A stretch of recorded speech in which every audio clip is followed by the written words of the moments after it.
छिपा हुआ धन कहानी। एक गांव में एक किसान रहता था। उसके 4 बेटे थे।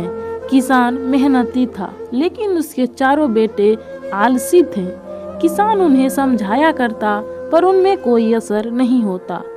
किसान जब बूढ़ा हो गया और उसे लगने लगा कि अब उसके कुछ ही दिन बच गए हैं, तो उसने अपने चारों बेटों को बुलाया और उनसे कहा, सुनो बेटों, अब मैं कुछ ही दिन का मेहमान हूँ। मरने के पहले तुम्हें एक राज की बात बताना चाहता हूँ। चारों बेटे ध्यान से सुनने लगे। किसान ने आगे कहा, अपने खेत में अपार धन गड़ा हुआ है। मेरे मरने के बाद तुम खेत को गहराई तक खोदना, तुम्हें धन मिल जाएगा। तुम लोग आराम का जीवन बिताना। चारों बेटे खुश हो गए। उन्हें लगा कि अब उन्हें सारी जिंदगी काम नहीं करना पड़ेगा।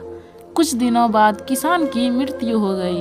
उसका अंतिम संस्कार करने के बाद चारों बेटे खेत में जाकर खुदाई करने लगे। कई दिनों तक खेत खोदने के बाद भी उन्हें कोई कुछ नहीं मिला।